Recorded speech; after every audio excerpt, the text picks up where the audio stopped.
Tax and Pakistan میں خوش آمدید۔ سیلز ٹیکس ایکٹ 1990 میں کیا ہے اور سیلز ٹیکس ایکٹ 1990 اور سیلز ٹیکس رولز 2006 میں کیا ڈفرینس ہے، کیا فرق ہے؟ بیسیکلی سیلز ٹیکس ایکٹ 1990 کی اگر ہم پریسائزلی بات کریں تو اٹس اے پرائمری لیجسلیشن۔ اس کو ہم تھوڑا سا اردو میں ایکسپلین کرتے ہیں کہ سیلز ٹیکس ایکٹ 1990 ایک بنیادی قانون ہے، بیسک قانون ہے، جبکہ سیلز ٹیکس رولز 2006 اس کی ذیلی قانون ہے یا سب رول ہے، اس کے اندر سے ڈرائیو کیے گئے ہیں جو ڈیٹیل طریقہ کار بتاتے ہیں۔ اب ہم سیلز ٹیکس کو ڈیٹیل میں دیکھتے ہیں ون بائی ون۔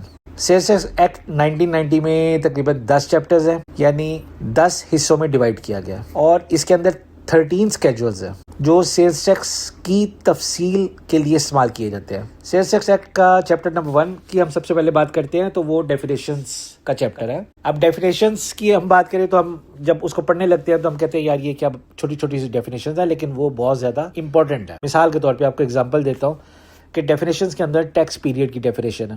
آپ کو اب جو ریٹرن فائل کرنی ہوتی ہے وہ ایک ٹیکس پیریڈ کی کرنی ہوتی ہے، وہ اس میں ٹیکس پیریڈ کی ڈیفینیشن سے آپ کو پتہ چلے گا کہ ٹیکس پیریڈ کتنے ڈیز پر مشتمل ہوتا ہے۔ اس کے بعد آپ ڈیفینیشن دیکھ لیں ڈیو ڈیٹ کی، تو ڈیو ڈیٹ ریٹرن فائل کرنے کی ڈیو ڈیٹ کیا ہوگی وہ بھی اس کے اندر لکھا ہوا ہے۔ پھر ٹیئر 1 ریٹیلرز وہ کون ہوتے ہیں، یہ سارے چیزیں وہ ہیں جو آپ بعد میں ایکٹ کے اندر ڈسکس کریں گے، اور اس وقت جب ایکٹ کے اندر جب خالی ڈیو ڈیٹ یا ٹیکس پیریڈ یا ٹیئر 1 ریٹیلر کا نام آئے گا تو آپ کو ڈیفینیشن کے تھرو پتہ چلے گا کہ بیسیکلی ایکٹ کہہ کیا رہا ہے، آپ کو کس چیز کے بارے میں ڈسکس کر رہا ہے۔ چیپٹر 1 کے بعد چیپٹر 2 آ جاتے ہیں۔ Chapter 2 basically when sales tax is charged, sales tax کو آپ نے کس وقت چارج کرنا ہے وہ اس کے اندر سارا لکھا ہوا ہے، ڈیٹیل لکھی ہوئی ہے۔ سیلز ٹیکس کب دینا ہے، سیلز ٹیکس کا اسٹینڈرڈ ریٹ کیا ہے، ٹیکسیبل سپلائی کون سی ہے، یہ سب کچھ چیپٹر 2 میں آئے گا۔ اس کے بعد نیکسٹ آ گیا چیپٹر 3۔ چیپٹر 3 رجسٹریشن کا چیپٹر ہے۔ اس کو جب آپ پڑھیں گے تو اس میں آپ کو پتہ چلے گا کہ کس کس کو رجسٹر ہونا لازمی ہے۔ یہ ٹیکس پیئر کی رسپانسبلٹی ہے کہ اس کو اگر وہ اس کیٹیگری کے اندر فال کرتا ہے تو اس کو رجسٹریشن کے لیے اپلائی کرنا ہے۔ اس کے بعد آپ آ جائیں چیپٹر نمبر 4 پہ۔ Chapter number 4 book keeping and invoicing requirements. اس کے اندر as per sales tax act 1990 آپ کو کون کون سا ریکارڈ مینٹین کرنا ہے جو کہ کمپلسری ہے آپ کے لیے، تو وہ سارا اس میں ڈیفائن کیا گیا ہے۔ ٹیکس انوائس آپ نے کس وقت ایشو کرنی ہے، retention of record and documents for 6 years, 6 سال تک کی مدت ہے کہ اس کے اندر آپ نے ریکارڈ کو مینٹین کرنا ہے، اور اس کے علاوہ باقی چیزیں اس پہ آتی ہے، وہ تمام بک کیپنگ اور انوائسنگ ریکوائرمنٹس اس چیپٹر نمبر 4 میں ہیں۔ اچھا، اس کے بعد آپ آئے چیپٹر نمبر 5 کے اوپر۔ اس میں ریٹرنز کے بارے میں ڈیٹیلز ہیں۔ ریٹرن کی ٹائپس کیا ہیں، ایک تو منتھلی ریٹرن ہوتی ہے، سم ٹائم فائنل ریٹرن ہوتی ہے، تو یہ ساری چیزیں اس کے اندر آتی ہیں۔ 6 appointment of officers and their powers, officers کی اپائنٹمنٹ اور ان کی پاورز کو ڈیل کرتا ہے۔ اس کے بعد آپ آ جائیں چیپٹر 7 پہ۔ چیپٹر 7 اوفینسز اینڈ پینلٹیز پہ ہے۔ اس میں جو بھی لوگ وائلیشنز کرتے ہیں ٹیکس کی، جیسے کہ ریٹرنز کو لیٹ فائل کرتے ہیں یا نان فائل کرتے ہیں، تو ان کی پینلٹیز ہیں جو اس کے اندر ڈیفائن کی گئی ہیں۔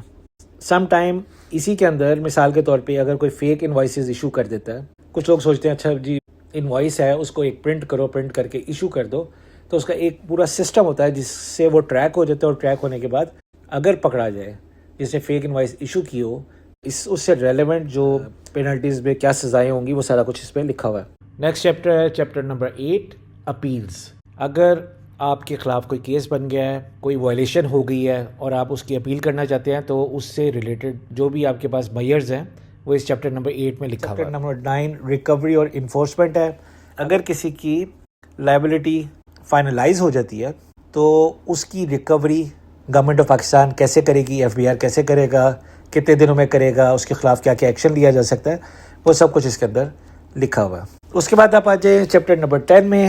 جی، تو چیپٹر نمبر 10 اس کا ٹائٹل ہے مسلینیس، کیونکہ اس میں بہت سارے سیکشنز نمبر 49 سے 77 تک کے جو سیکشنز ہیں وہ تمام کے تمام اس مسلینیس کے اندر آتے ہیں، اور اس میں بیسیکلی جو چیزیں دی گئی ہیں وہ کیا کیا ہیں، تو یہ سیکشن کور کرتا ہے سپورٹنگ لیگل پروویژنس کو، یہ ایڈمنسٹریٹو پاورز کو کور کرتا ہے، یہ پروٹیکشن کلازز کو کور کرتا ہے، اور یہ legal procedures not covered elsewhere جو پورا ایکٹ ہے اس کے اندر جو چیزیں کور نہیں ہو رہی وہ اس کے اندر اس کو کور کرنے کی کوشش کی گئی ہے.